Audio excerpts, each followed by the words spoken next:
Hi guys, this is gsno.com and I'm here with a huge box. It's the MediaKit box for the OnePlus 8T, which was unveiled on October 14th, so it's still rather fresh. Okay, so this MediaKit, it's supposed to be not your average box. It's definitely bigger than your average box, and it's going to be a bit tough unboxing it, but it's also a challenge, and we welcome a challenge. So check this out. See the way how it opens, like the doors of the Tesla Model X.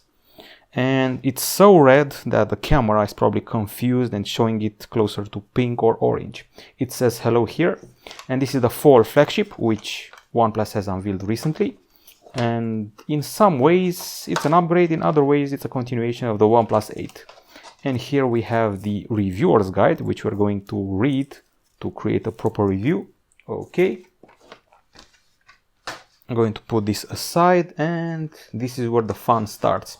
So the phone should be priced at 618 euros for the 8GB RAM version, and also 721 euros for the 12GB RAM version. And in our MediaKit Press version, we have bundled two cases. This is the cyan, it's the cool silicone cover, and this one here mimics the circuitry sort of in a matrix-like way. This one should be priced at around 33 euros. It's called Cyborg Cyan, has printed circuits on it. Pretty cool. Okay, and the star of the show is obviously the smartphone. As usual, OnePlus prefers long boxes. Okay, so let's get everything out of the way and proceed to the actual real unboxing. Okay, so here we are with the long box of the OnePlus 8T. The fall flagship. It's got Snapdragon 865 CPU, and also it's the first phone with two premieres from OnePlus. Now it should have a 65-watt charging, which is something we haven't seen in a while, and also always on display. These are its core novelties. It's all about that red. They really love the red hue, and it's a special kind of red. I would say it's towards the patented hue from Vodafone, but I think it's actually something else. Inside the box we have this metal key used to access the slots, and here should be a dedication from the company's CEO. Okay, information, data, stickers, and so forth. So much red, like Santa Claus coming to town. And this is the actual phone. I am blessed enough to have the cyan version of it. It's called the Aquamarine green, and it's a doozy. It's actually pleasant on the eyes. I'm actually loving this hue here. It may be called aquamarine, but for me it's closer to cyan. It's a very vivid green, something you'd see if you were vacationing in Bali or other tropical environments where the water is closer to green than blue. Now the camera module feels a bit like a fatter Galaxy S21, and the phone itself feels pretty light, definitely a premium build. Wouldn't see it breaking anytime soon. It's a combination of aluminum, glass, and glass once again. I'm going to fire it up. Make no mistake, I've already set it up, so we will not waste time. I can already tell there's a new haptic engine here. I already felt the vibration, and it's a bit different compared to most phones. I can also see that the backside would easily track grease and sweat from the hands, so a case is definitely useful. Okay, so let's see what else we have inside this box. A bit overkill with the cases, so let's input the code here. And as I said before, overkill with the cases. We're also getting this one with Never Settle, and the cable, which by the way is proprietary, so you will not get all the benefits of the 65-watt charging if you don't have this cable. And it goes from USB-C to USB-C, and I'm curious to see, nope, they don't have lids on the cable this time. Usually they like to put lids on it. Interesting. It's in the small details, they forgot the lids. And here's the hefty, gigantic, huge charger. This is the USB-C connector, and they're promoting it as able to juice up your Nintendo Switch, even your laptop. That's how potent it is. Okay, I think we're about done with the box. I will not bore you further.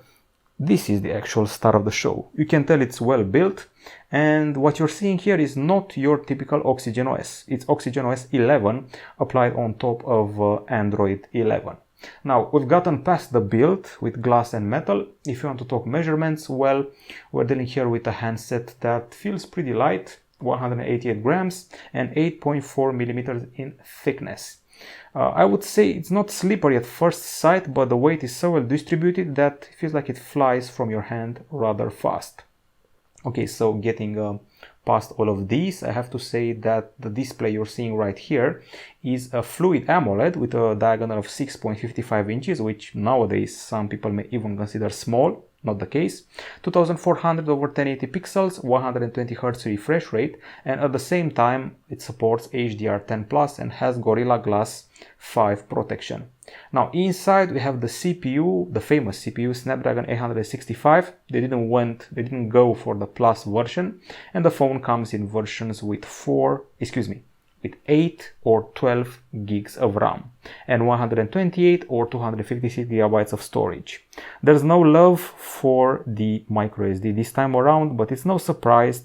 We've seen that happen over and over and over again. Now the storage we're getting is UFS 3.1, but the RAM is only LPDDR4X, not LPDDR5, so they skimped on that a little bit. It's a dual SIM phone with 5G connectivity. It's got a 4500 mAh battery with 65 watt charging, and you're supposed to get to 100% in 39 minutes. Okay, so there's also no audio jack here. There's only a mic at the top, and at the bottom you find the USB-C port, the slots, and the speaker. should say actually speakers, because this handset provides you with a stereo setup. Aside from that, there's an in-display fingerprint scanner, so you can safely open it up by registering your print, and I think I actually did that.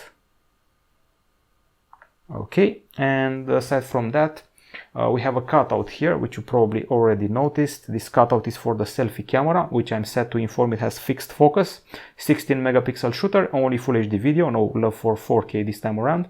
And if you go to the back side, things get a bit more interesting. You can see that we have a dual LED flash here, which is pretty nice to see. And there is a 48 megapixel main camera with a familiar sensor, the Sony IMX586, with optical image stabilization combined with electronic stabilization. And aside from that, there's a 16 megapixel ultra-wide camera, there's a 5 megapixel macro camera, and a 2 megapixel monochrome bokeh camera. So they gave up on the telephoto cam. You can take 4K 60 frames per second videos, and there is a vapor chamber inside for gamers, which is supposed to be something like almost 300% bigger than before. We're also pretty well covered in the connectivity department, and when I say that, I'm referring to the fact that we're getting Wi-Fi 6, Bluetooth 5.1, NFC and GPS dual band, as well as 5G. I know it looks pretty weird to see this ultra minimalistic interface, which is so different from what we were used to before. OxygenOS was actually closer to, well, a pixel experience rather than this One UI wannabe, as people call it. I'm calling it a One UI wannabe because it's very much focused on, well, one-hand usage. Okay, I don't think I forgot anything. I should mention we have the Zen 2.0 mode, there's the Fanatic mode for gamers, and this is Android 11 with also the promise of Dolby Atmos. This is how you zoom in digitally. This is the ultra-wide setup. This is your portrait mode. Nightscape has evolved. There's also a Pro mode, and OnePlus implemented something new here. You can take bokeh videos, so you can blur the stuff behind the person. There's also slow motion, panorama, and time-lapse. Pretty fluid experience, I would have to say. I have a curiosity related to the refresh rate, so if I go here, I'm curious to see if they have an auto option, so aside from 120 Hz. So let's actually go there and screen calibration, refresh rate. No, just 120 or 60, there is no auto mode, which would have saved us a bit of battery. Okay, I'm pretty curious about these cases, but I'm just going to open this one. Hopefully it's not glued, it's glued. Here we go. It's supposed to be pretty cool, techy and nerdy, and definitely increase the grip of the phone, which is something we all need. It feels a bit heavier than expected, and here we go. That's how you slap it on, and voila. How cool does it look? I think it's actually one of my favorite cases in recent history.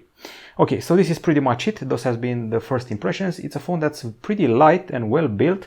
I find it worrying that we're getting no love this time for the telephoto camera, but apparently more people are worried nowadays about macros. And I say it again, this is the first phone where they actually put a always on display feature, which I should probably start looking up and customize as we head towards the review. Anyway, I'm going to look into it. It's probably here somewhere, the always on display. We have also reading mode, we have dark mode, extra features, and so much more to discover. And from what I know, the always on mode should provide you with something like 11 options to display stuff on your home screen. Okay, so this is pretty much it. Has been a pretty long unboxing. We'll be back with a full review very soon. Bye bye.